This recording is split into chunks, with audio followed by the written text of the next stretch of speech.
je réaborde ici en faisant un sujet spécifique, quelques problématiques d'un truc qui est cher, enfin important dans les religions, particulièrement en islam, puisqu'il a gardé telle quelle cette notion qui ne tient pas la route.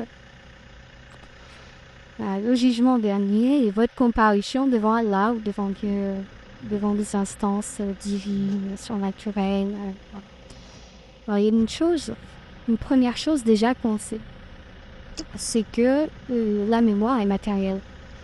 On le voit, alors après, il y a toujours un epsilon d'incertitude, mais si vous voulez, vous le voyez très bien avec la maladie d'Alzheimer. Vous pouvez le voir de plein d'autres manières, ce qui fait que quand vous êtes, si on disposait d'une baguette magique pour vous rendre totalement, je dis totalement, pas partiellement, totalement amnésique, on vous tue en fait. Au sens propre, on vous tue. C'est-à-dire que on vous assoit sur une chaise, on donne un coup de baguette magique, vous devenez totalement amnésique. La personne qui est assise sur la chaise, c'est un nouveau-né. C'est l'équivalent d'un nouveau-né avec un corps d'adulte à qui il faudra tout apprendre. Maintenant, vous pouvez toujours dire, ah ouais, mais c'était moi avant. Ouais, enfin, c'était votre corps. Mais c'est le corps de la personne que vous étiez. Mais c'est un nouveau-né, totalement amnésique, qui aura une vie très différente. Parce qu'il va falloir lui apprendre à marcher, à manger, à parler. Ça va être très long, surtout que si le corps est un peu usagé, l'apprentissage se fait beaucoup plus lentement. Et voilà. Donc, où êtes-vous passé? Donc ça, c'est une première question, parce que souvent, les gens associent à la mort du corps physique aussi, la destruction du corps physique. Mais c'est pas sans poser des soucis. Par exemple, une fois qu'une personne est très très atteinte par la maladie d'Alzheimer, elle se rappelle quasiment plus de rien. Et d'ailleurs, au bout d'un moment, ses organes emportent, enfin, la dégradation devient corporelle et elle en meurt. Mais avant, elle passe par une phase d'amnésie qui en fait pendant quelque temps un nouveau-né. L'équivalent d'un nouveau-né, c'est une personne à qui il faut tout apprendre, qui est tout simplement un nouvel être vivant sur Terre. Et l'ancien, celui, il est passé où? Vous voyez, c'est pas si simple parce que la mémoire étant matérielle, la comparution au jugement dernier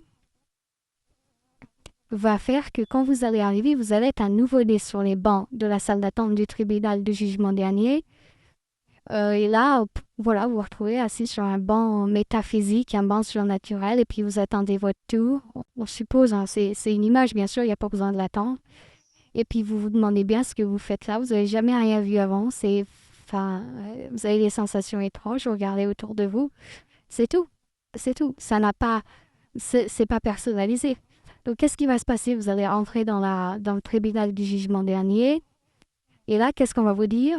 Tu étais une personne qui a fait ci et ça. Ok, très bien. Bah, vous pourrez rien dire. Vous pourrez dire que peut-être dans le langage qui sera le vôtre, un langage notion première, puisque évidemment, l'âme ne parle pas français ou arabe ou anglais.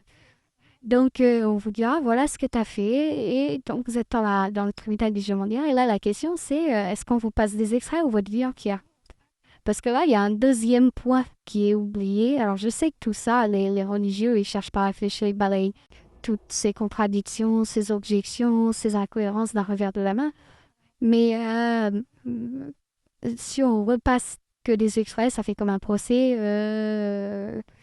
aux États-Unis filmé ou dans une audience classique du tribunal. Et puis là, on commence à tomber dans la supercherie, c'est-à-dire on commence à dire oui, bon, bah, tout ça, ça ressemble quand même fortement à une invention humaine. Hein. Maintenant, si vous repassez la vie entière à une personne, je dis bien entière, tout compris, elle revit sa vie. Bon, qu'elle n'est pas morte, elle est en train de revivre sa vie. Qu'est-ce que vous en savez? Vous n'êtes pas en train de vivre votre vie allongé enfin assis ou allongé sur le fauteuil du tribunal du jugement dernier et qu'elle a déjà été vécue auparavant et que tout ce que vous vivez en ce moment, c'est juste, on vous fait défiler le film. Parce que la vie entière, c'est-à-dire les sensations que vous avez, les émotions que vous aviez, les moments où vous avez pris vos décisions, vous ne pouvez pas savoir actuellement quand vous vivez si ce que vous vivez, c'est vous le vivez au présent ou si on est en train de vous le rembobiner pendant que vous êtes assis sur un fauteuil au jugement dernier. Mais ça va plus loin. Maintenant, vous prenez l'âme de Mère Teresa, totalement amnésique, vous l'asseyez dans le tribunal du jugement dernier, vous lui passez la vie d'Hitler.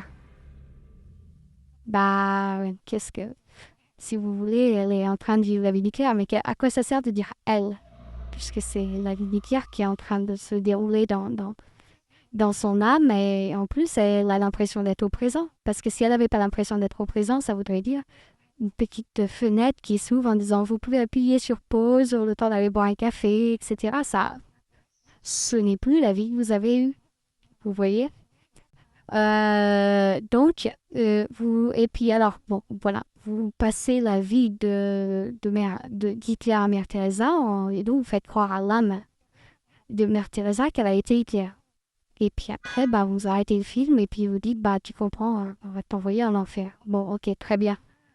Bah, elle va accepter, et ça va être injuste. Elle va être punie pour des choses qu'Hitler a fait, mais à aucun moment, comme euh, elle ne peut pas produire d'objection puisqu'elle est totalement amnésique avant d'arriver, et ensuite on lui remémore la vie d'Hitler. Elle a été Hitler de son point de vue, elle arrive groggy à la fin du film en disant, bah merde, putain, j'ai fait ça, oh là là là là là là, oh là là là là, que c'est grave et tout. Vous voyez, il y a des problématiques qui sont vraiment importantes et qui peuvent être développées. On peut même faire une algèbre formelle de ces problématiques qui disqualifient complètement cette idée de jugement dernier, sauf à dire que c'est transcendantal, qu'on ne peut pas imaginer ce que c'est. Enfin, le blabla habituel, oui, ça, c'est pas comme on imagine. À partir du moment où c'est pas comme on imagine sur Terre, on voit pas l'intérêt d'utiliser une métaphore qui nous tromperait. Donc oui, moi je veux bien croire que le jugement dernier, c'est pas, ça n'obéit pas à la logique et aux lois auxquelles on est habitué sur Terre, mais dans ce cas, pourquoi avoir raconté quelque chose qui obéit aux lois de la logique et de ce qui se passe sur Terre?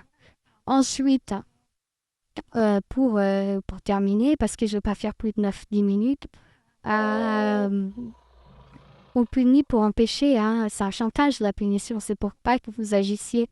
Ça, on vous promet de vous punir au futur. Et on s'arrange pour que vous y croyez vraiment. Enfin, comment dire, vous n'allez pas avoir le choix. Sinon, on triche.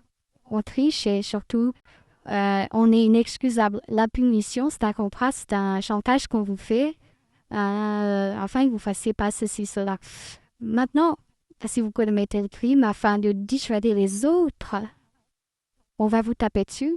Mais c'est important de le faire en public pour que les autres disent ah bah oui, c'est crédible. Ils mentaient pas, l'institution, le système, le menaceur, ils mentaient pas. Il enferme vraiment les gens en prison 20 ans quand ils ont fait ceci, cela. Comme ça, les autres recommencent pas. C'est ça l'utilité de la punition. C'est pas de vous faire payer. C'est de rendre crédible que c'est payant, que l'acte criminel est payant. Afin qu'il ne soit pas produit par une personne et afin que vous, et occasionnellement, accessoirement, afin que vous aussi, vous-même, vous ne recommencez pas, qu'il n'y ait pas de récidive.